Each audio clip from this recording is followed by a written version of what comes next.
Salam sejahtera Malaysia. Selamat petang sekali lagi tuan-tuan dan puan-puan yang dihormati. Dah selesai kupi-kupi dengan kawan-kawan. Denyut nadi suara rakyat bergema di channel ini. Hahaha. Lagi cerita lucu. Kamu komen ya. Apa pendapat kamu? Apa yang kamu rasa? Okey. Kenapa saya buat tagline untuk channel ini Denyut Nadi Suara Rakyat? Kerana saya suka kalau kamu berikan komen-komen kamu, dan komen-komen kamu itu selalunya saya akan baca, dan seterusnya saya akan buat kadang-kadang saya buat yang namanya konten. Saya buat konten berdasarkan kepada komen kamu. Jadi kerana itu tuan-tuan, sebab itu saya kata channel ini tagline-nya Denyut Nadi Suara Rakyat bergema di channel ini. Tuan-tuan dan puan-puan, sebentar tadi kami minum kopi. Jadilah cerita kedai kopi. Kan saya ni suka cerita kedai kopi kami. Apa yang kami kongsi. Kali ini kami pula bercakap. Terus terang saya katakan, kawan-kawan saya taklah semua sama parti. Tapi kita kan keluarga Malaysia. Masing-masing ada pegangan, masing-masing ada falsafah, masing-masing ada keyakinannya sendiri. Nak sokong mana terpulang. Tapi jangan sampai kerana parti kekeluargaan itu musnah. Jangan sampai kerana parti kita pula saling nak tengok pun masa muka tak baik lah macam tu. Parti-parti juga, saudara-saudara juga, kawan-kawan tetap kawan-kawan. Jadi kami bincangkan pada pendapat kami, beberapa orang kawan ni, pada pendapat kami, pada kerajaan manakah yang paling best? Pada kerajaan manakah yang paling best yang memerintah di negara Malaysia? Jadi ada banyak pilihan lah. Sebab kami ni kan semua Gen Y. Jadi Gen Y tak sempat lah yang dulu-dulu tu. Jadi kita hanya cerita pada waktu yang kita sudah besar, sudah pandai buat keputusan, dan terutamanya dah boleh buat undi. Kami dah layak mengundi. Maksudnya sekurang-kurangnya umur kami pada ketika itu 21 tahun. Jadi sekarang umur saya 42 tahun. Jadi dah 4 kali mengundi. Jadi pada yang pertama tu saya sempat juga ketika era Tun Mahathir. Kemudian selepas itu era lepas Tun Mahathir, pastinya ketika dia letak jawatan semua orang nangis. Saya masih ingat lagi tangisan yang paling merdu adalah Datin Sri, bukan Datin Sri, apa dia pangkat dia waktu tu, gelarannya waktu tu saya dah lupa, tapi Rafidah Aziz. Rafidah Aziz waktu tu dah nangis tu. Tak ingat lagi, tak tahulah korang masih ingat ke tak ingat ke, tak tahulah. Kemudian selepas dia letak jawatan yang memang mengejutkan seluruh Malaysia itu, hadir pula seorang Perdana Menteri yang sempoi, relax, tenang. Dia tenang, cool punya Perdana Menteri. Tak banyak cakap, tenang je. Jarang masuk TV. Abdullah Ahmad Badawi. Tapi yang bagusnya Abdullah Ahmad Badawi, walaupun dia sempoi, senyap macam tu, satu-satunya yang pernah sampai dekat kampung saya adalah Tun Abdullah Ahmad Badawi, yang bukan untuk berkempen. Dia datang untuk merasmikan satu projek untuk meningkatkan ekonomi di daerah kami yang memang hebat. Kami tak sangka Perdana Menteri boleh sampai. Dan waktu itu jalan dekat kampung kami bukan macam sekarang. Tapi dia sampai. Terima kasihlah, memang best. Okey, so kedua-duanya ada kekuatan, ada dia punya aura tersendiri. Tun Mahathir, Tun Abdullah Ahmad Badawi. Selepas Tun Abdullah Ahmad Badawi, of course, bosku Najib Razak. Ketika Najib Razak, memang tak boleh dinafikan, waktu ini rakyat jadi manja. Rakyat jadi manja. Kenapa saya kata rakyat jadi manja? Itu kata Tun Mahathir. Rakyat dapat banyak bantuan. Rakyat suka betul. Sehingga Datuk Seri Najib Tun Razak memang dah jadi legend, idol, dan memang jadi kesayangan. Perdana Menteri yang amat disayangi, terutamanya makcik-makcik, pakcik-pakcik ke kampung-kampung. Apa tidaknya bantuan demi bantuan tak pernah putus.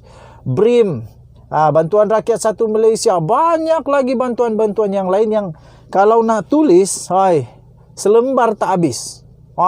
Itu Datuk Seri Najib Tun Razak. Aku tak mau cerita tentang keburukan dia sekarang. Aku nak cerita tentang kebaikan dia. Datuk Seri Najib Tun Razak memang hebat, bagus amat. Dia juga pada waktu itu satu-satunya Perdana Menteri yang memang sangat-sangat baik, sangat murah hati. Sangat murah hati. Pekebun-pekebun, petani-petani, apalagi pekerja awam, swasta, semua dapat bahagian. Memang best. Memang best. Okey, itulah Datuk Seri Najib Tun Razak, legend dalam memberi. Memang kalau Datuk Seri Najib Tun Razak dari segi memberi tak ada komen. Memang amat-amat best. Terbaik. Selepas itu, akhirnya kembali lagi Tun Dr. Mahathir Mohamad. Tun Dr. Mahathir Mohamad ketika era Pakatan Harapan. Dulu ketika UMNO Barisan Nasional. Sekarang yang kedua kalinya Pakatan Harapan. Pada era Pakatan Harapan tak ada banyak yang Tun Mahathir buat. Tak ada banyak yang Tun Mahathir buat. Yang satu-satunya yang dia buat yang kita tahu adalah kononnya cuba untuk melangsaikan hutang negara yang katanya pada waktu itu ada 3 triliun. Bukan 3 triliun. Triliun lah. Tak pastilah berapa banyak. Tapi katanya memang hutang banyak lah. Bertimbun-timbun, bergunung-gunung.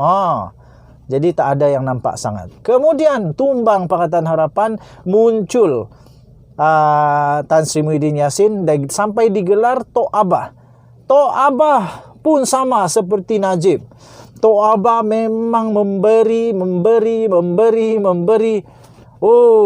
Aku fikir kalaulah ada orang yang pandai simpan duit, semua bantuan-bantuan termasuk KWSP, one off itu banyaklah yang diberi oleh kerajaan.